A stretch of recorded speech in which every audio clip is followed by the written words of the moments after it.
Take the next junction, Jim. Junction 6. Where does it go? To Jools and Jim's Joyride.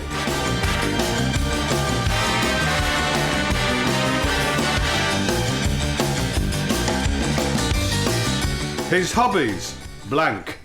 His age and weight, not filled in. Name, scribble. He is, of course, the award-winning jester, Rod Brydon. Oh. That's how about that? Heartfelt. I like that. Quite accurate, I suppose. It was very nice to welcome you here today, Rob, because as you arrived, Jim had to move his vehicle out because there was a bit of a blockage going on. And you said, well, this would make a good TV show in itself. Just the thing about parking. And I've often thought that would be the case. Well, we live in an age where content is king. Yes. And if you can come up with a formula, and as I was there on a slight slope, and I'd had to come through the street narrowing metal iron pinch points pole, yes, which was scuffed, and I did it 3 times, so I got a bit lost. So I went down, back, down. Yep. This is a program. This is celebrity gold, parking. Yeah, And I mean, parking. when the programme Crossroads first came on the television, I was probably 5 or something. I thought it was all going to be about parking. I did really thought it was going to be about people parking outside a motel, staying in the motel, but more, all about where you park the cars and the cars come outside, and then it's. But it turned out to be just a drama of people's lives, and not enough about the parking. A lot of drama, their lives. So I think that if we just had instead one just about the parking and car manoeuvring. Not at high speed. It's also the age of the drone and filming from a drone. From above. And this would be the perfect thing. It would be like chess. It's like a ballet. It would chess crossed with ballet. But also the other thing about parking, which I think was the other reason I think it'd catch on as a show, is because everybody's got an opinion on it. That's right. And everyone thinks they're okay at it. Everybody thinks they're all right. So it's what started out as an offhand, just filling the gaps comment from me, no more than that. But no, I think you've hit it on the ear, because it is. But Rob, you were saying that you had a pork pie in the car. That's right. Did you have a serviette on your lap, or did you just go? I didn't, Jim, and I rued that to a degree because I like cleanliness in a car. I'm often one for a croissant in the car. Flaky pastry on the lap. So what do you do? Do you open up the paper bag underneath to catch? Or do you just say life's for living? You're driving, aren't you? So it's tricky. It's a difficult one. Well, today I had a pork pie, a chocolate wafer, and 2 small mixer-sized cans of Diet Coke. And if I can just say to the listeners, the unbelievable part of this story is that you're dressed in a lovely green corduroy suit and blue shirt, looking impeccable, if I may say so, and there is not a single speck of evidence suggesting you've eaten anything at all. No short crust pastry. I, having seen both of you throughout the ages, looking very, very well presented on my television when I've invited you into my home, and today is one of the few things I've done in the last few months. I thought, well, I want to feel special, and I thought, well, these gentlemen will appreciate, and yet I'm so disappointed. I'm going to be very honest. 2 men midway through a breakdown. Do you remember on EastEnders when Arthur went to pieces? It reminds me of that a little bit. Yeah, you were expecting us to be in the usual top hat and tails. Yes. Do you tend to give the car interior a thorough scrubbing after a journey? I'm a big one for a clean car. I'm a big one for... And yet you're eating a pork pie in a car. I know, but life's for living. As I said, how long are we going to be here? I mean, in life, I don't mean the podcast, I mean in life. But I do like... there's a little place near us, and I'm lucky enough to be able to meet the financial requirements of somebody cleaning the car, and I feel it's helping the local economy. And I'm very happy when the car is pristine. Yes, I like that. But I feel like I'm living in the pages of Vanity Fair magazine when Graydon Carter was the editor. And cars go better when they're clean, don't you think? They feel as if they do. Do you let them do the inside? Yes. Do you find that they fiddle with your controls? Yes, they do. And I've said to them, don't change if you don't mind, please don't change the radio station. It's always on Capital when I get back in. And I don't want Capital, or Kiss. I don't want that, I want smooth... tranquilizing music in my car is what I want. Especially if it's been cleaned.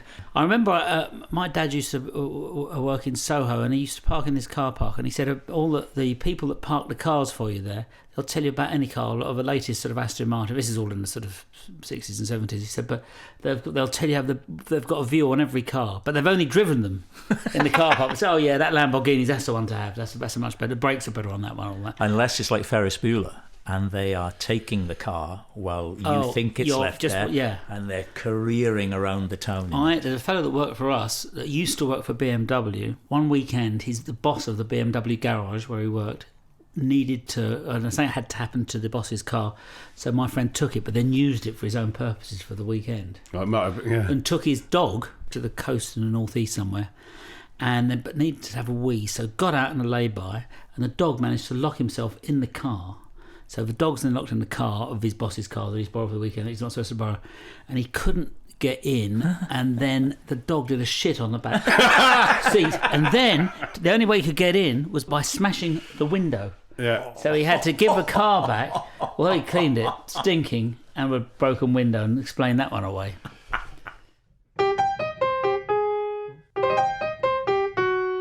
Are you a keen traveller, Rob? Is it your? I mean, you've done those fantastic programmes travelling around, of course, but I mean, is it something you do for pleasure? Yeah, we like to use up. I have a lot of children, and typically the half terms are always put aside in the holidays for going off. So, and luckily, just before the pandemic hit, we'd been to California on a big holiday, and we'd been to Oman on a holiday, and we'd been to France. We'd got a lot of travelling in, and we've kept on saying, God, weren't we lucky that we did all that? So yeah, I do like to. I'm not one of those one who wants to go trekking in Nepal, although I think I'd like it if I did it. And I've no great curiosity to see India, which I'm told is wonderful. It's just not in me. But I have been to lots of lovely places. When you were in California, did you do one of those trips up to Sequoia National Park and all that? It was sort of ish. On this time, because we've done it a few times, but this time we flew into San Francisco, few days there, which was fantastic. I'd been there before. Then we drove inland. I think we went to Yosemite from there, via somewhere else. Stunning, breathtaking. I want to do that, yeah. How far is it? A couple of days, maybe. Depends how fast you're going. So you go to San Francisco and then hire a car and drive. That's my memory of it. Yeah, we went to there, then down the coast, and Carmel, where Clint Eastwood used to be the mayor. That's a lovely place. That calls out to me. It's so calm and lovely. And is that because he kept law and order there in a very strict way? Yeah, he was this right-wing mayor who, if you're going to put any ice cream on the floor, I'm going to blow your head off, But it kept the streets clean. Yes. But I've only ever driven through it twice. We never stopped there, and every time, because it's on our itinerary, we haven't got time to stop in Carmel because we're trying to get down to Los Angeles or we're going to Big Sur or something like that. But it just calls out to me. So that's on my list. And then we went down the coast. We stayed at that famous kitschy sort of hotel just off a highway where every room is individually designed. You know the one I mean? Like, I can't remember. So our room had rocks in it, for example, and maybe it was called a jungle room. And we went into the bar/ballroom area, and it was like a David Lynch movie. It was stunningly, it seemed to attract just a lot of oddballs, I suppose. So atmospheric, though. And when you were in the Yosemite National Park, were you menaced by bears or anything like that? No, but they are there. And they have signs up, don't they? Say, "Don't feed the bears." Yeah, I stayed in one of those cabins. I liked it very much. It's lovely. I mean, just the scenery takes your breath away. But for really taking your breath away, and we should have a vote on this, I would say New Zealand is very hard to beat. I've never been. You should go. I have been to New Zealand. It is very beautiful. But I think often the small things can be breathtaking, if you see what I mean. I don't think you need to have necessarily an Everest moment. No. You could go into the quiet, sort of some standing stone somewhere, or yes. Yes. Perhaps a cafe with an untouched interior since the 1930s, or a room that hasn't been cleaned for 15 years. Those sort of little breathtaking moments. Well, but if it was a toss-up between that and New Zealand, I think I would. Well, in a toss-up situation, I suppose. I'll go for New Zealand. Yeah. I'll go for the sweeping majesty of New Zealand. New Zealand is very much like the 1950s, isn't it? I think that's you go to those little towns there, very sweet, little sort of untouched sort of. It's hard to imagine there'd ever be any crime there. I'm sure there is, but it's so spread out. The two islands, of course, the north and the south. The South Island is just stunning. The variety of the landscape. 1 minute you're sort of like home counties kind of feel to it. Then you're sort of in the Highlands. Then it's as if you're in the Alps. Just gorgeous. Yeah, and only 4 people living in the whole place. It's 3 now because Yes. one of them, of course, passed sad. away. It's Yeah. very sad. On the last trip to New Zealand, we also did Australia, and we were staying in Sydney, and on the last day we decided to rent a boat, and it was piloted by a girl. I think she was 26, maybe 27, and we had a lovely time. She showed us all the different places. That's where Elton John stays, and that's where the shark net is, and then it's such a wonderful place. And she plugged her iPod into, there was a speaker system, so she was asking my boys, who had been about 10 and 7 then maybe, what music do you want? And they're choosing all this music, and stuff. And I said, would Dad want anything? And I said, let's have some Rod Stewart, because I'm partial to Rod Stewart. And she said, who? Right, now listen to this. She, with sincerity, had never heard those 2 words together to form a name. But where had she been? Just on this boat? Was she Australian, or had she gone over from Britain? I don't know.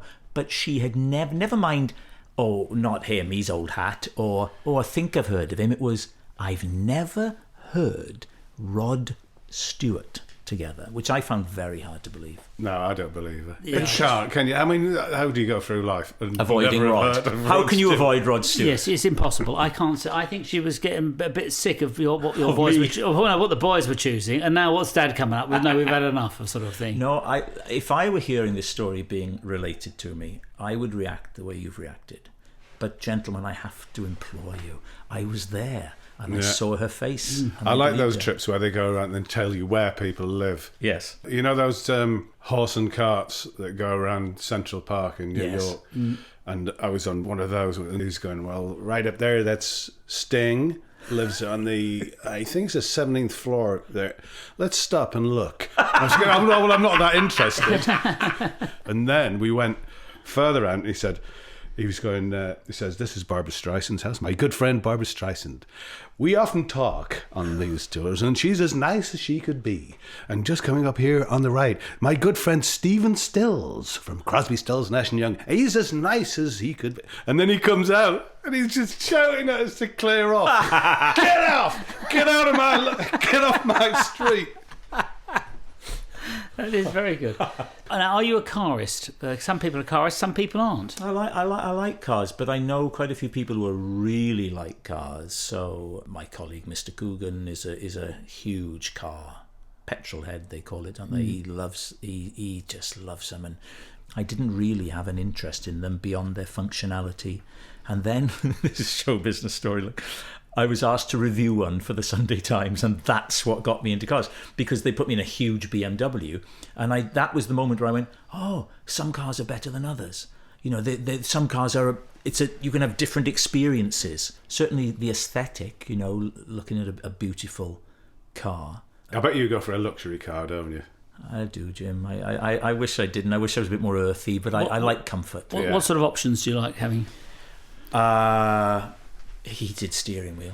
Yes, that is a good option. Essential. Really? Yeah, I like that. I don't think I've ever had a heated steering wheel. Have you It's not? very good. Oh, there's no going back. No, there's no going back. No, seriously, just imagine it, Jim, for a second. Yeah, especially on a cold day. Say you've had to clear the snow off of your windscreen, or a dead bird from your windscreen that's frozen. Yeah. And then you got in the vehicle and your hands are sort of hurting because they're so cold. You Yeah. put them on that hot steering wheel on the coldest of days, and it takes a while for the car to warm up, of course, and you can then just completely relax and your fingers warm. I find gloves to do the trick for me.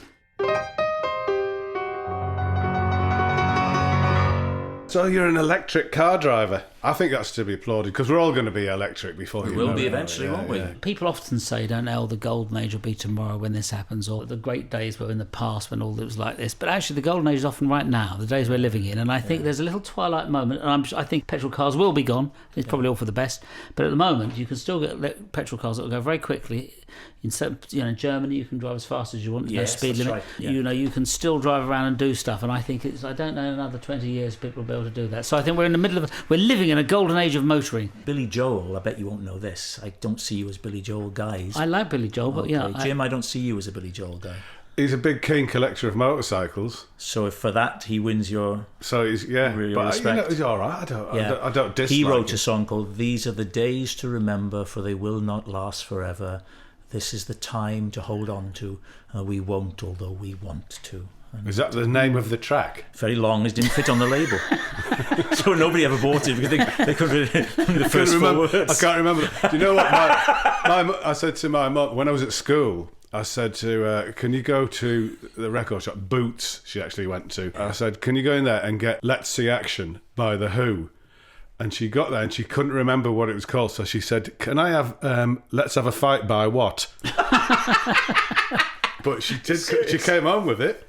They knew what she wanted. They saw through her mispronunciation I don't of the remember whole Boots. thing. I don't remember Boots selling records. I remember Woolworths. I used to get records.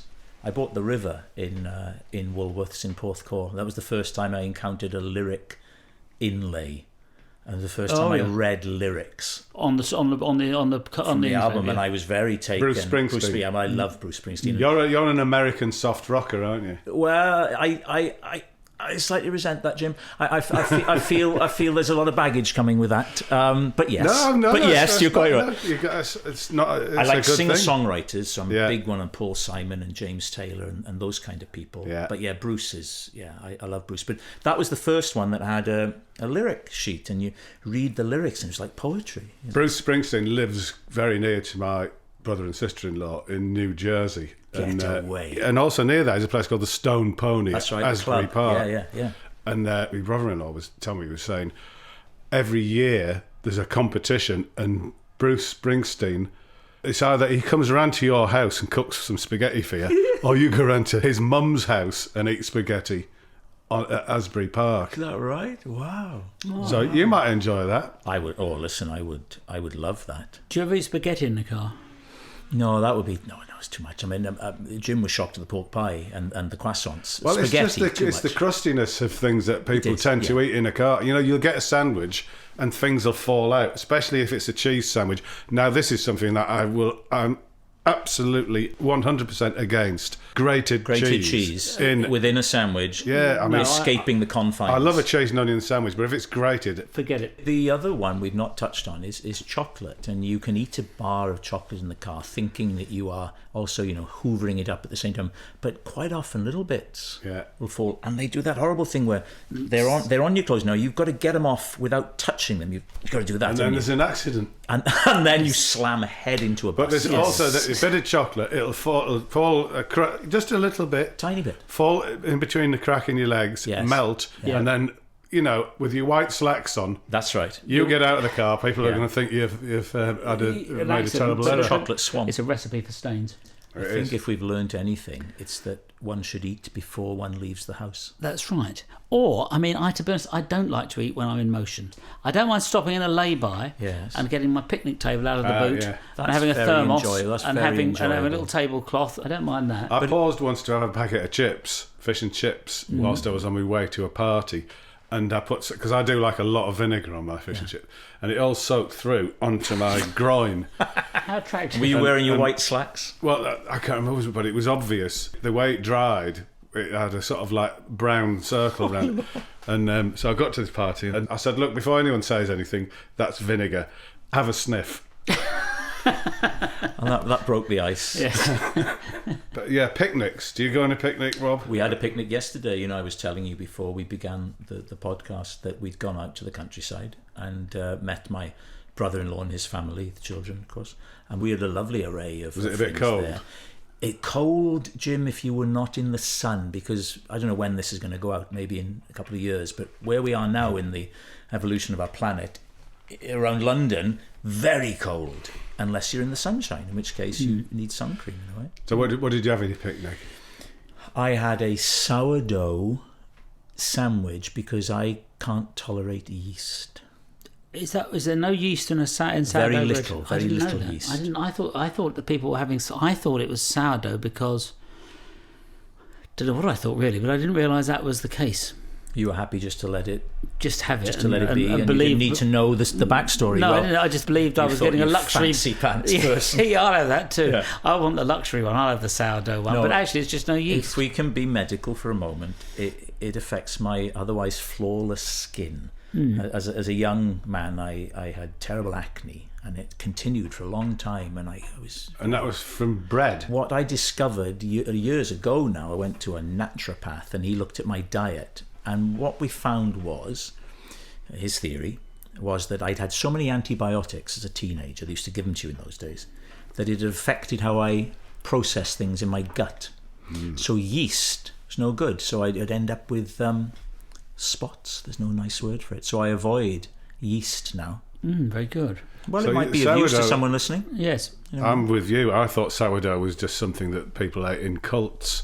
Well, not every sourdough enthusiast has bad skin and is trying to make it better. And it's not gluten either, because the minute you say, oh, I have to have sourdough bread, they go, oh, gluten-free. And you know it's nothing to do with gluten. Nothing to do with gluten. Interesting. Well, you're right. If it can help one person, if this podcast helps one person... It's a funny thing that, though, isn't it? Because I used to be quite self-conscious about talking about my skin. And now, as I've got older...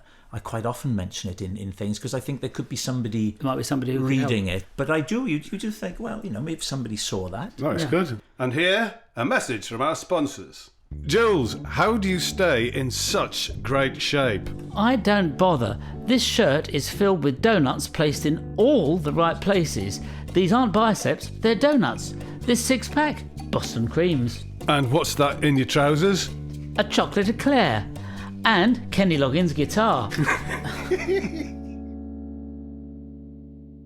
When I was a kid, we would go on a picnic, plastic plates, Yeah. boiled eggs, but we get tomatoes would be crinkle cut, and the same with a radish, which seems to have disappeared from the picnic table, I think.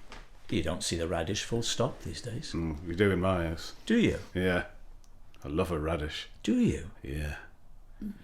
But going back to your picnic, did you plan in advance by looking at a map? Because I think part of the pleasure of travel or transport is preparation, and some people enjoy looking at the map. Look at the ordnance survey.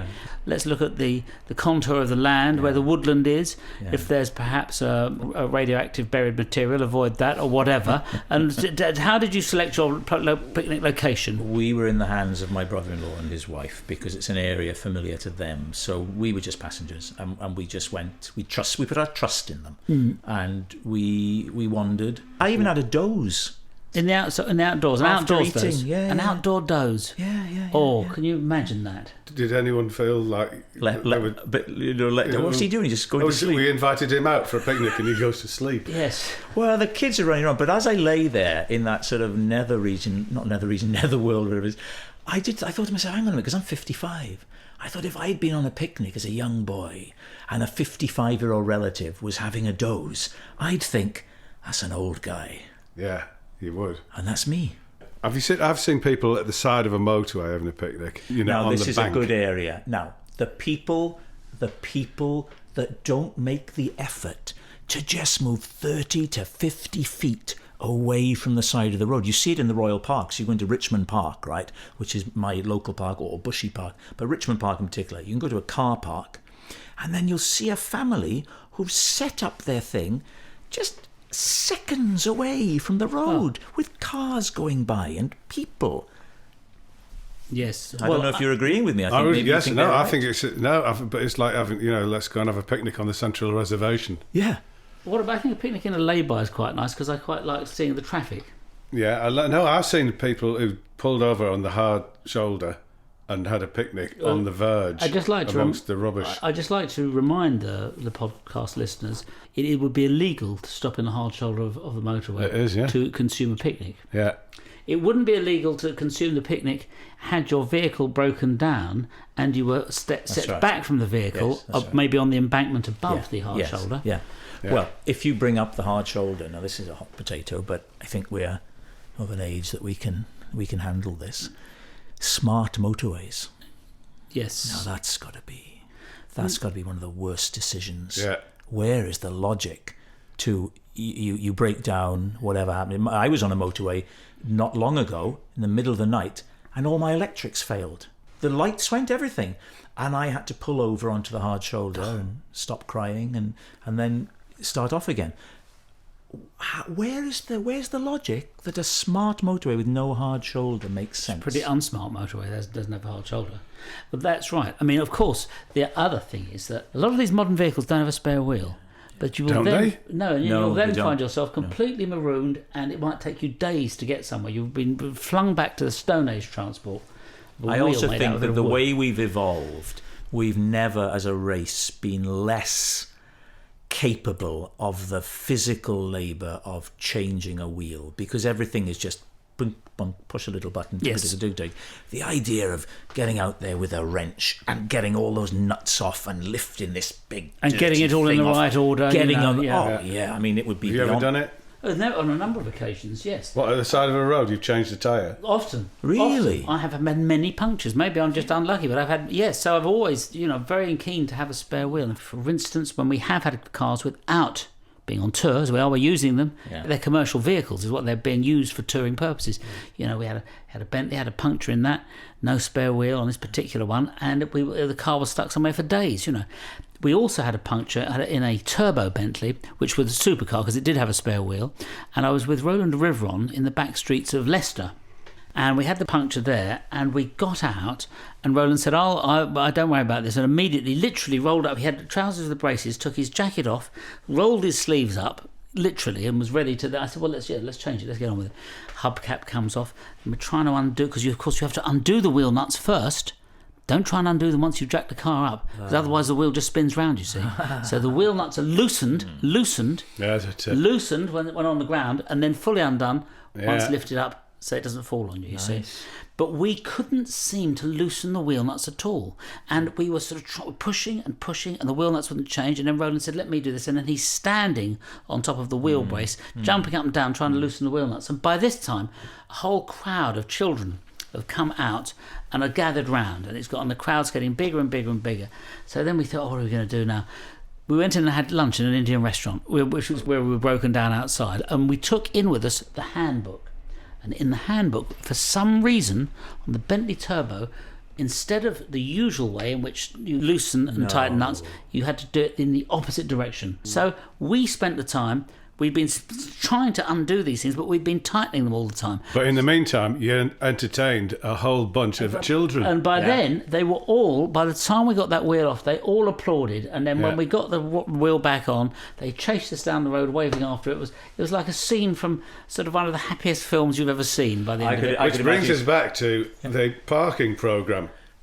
That's another element, isn't it? That could be a thing, changing the wheel. Changing the wheel. People will sit and stand and watch. Jools Holland there with the Bentley. Of course, he's turning it the wrong way, and because he hasn't looked at the manual.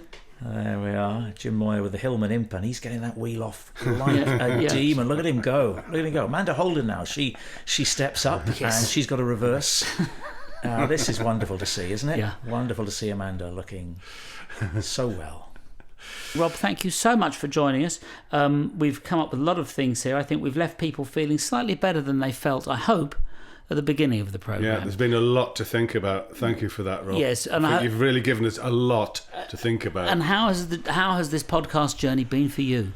It's given me a lot to think about. Yeah, I think we've all learnt something, and we've got a lot to take away with us, and probably maybe spend some time in silence thinking about, like, your parking programme. There's an old phrase, I don't know if you've heard it, the phrase saying, food for thought. I don't know if you've come across that one, but it's certainly with talking about sourdough and yeast-free, it all comes round, doesn't it? Yeah.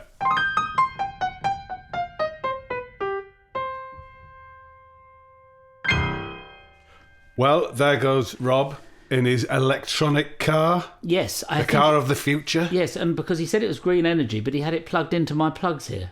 Well, I'm going to follow him home and see how he does at parking. This podcast was produced and edited by Molly Stewart. Sound engineers were James Stewart and George Latham.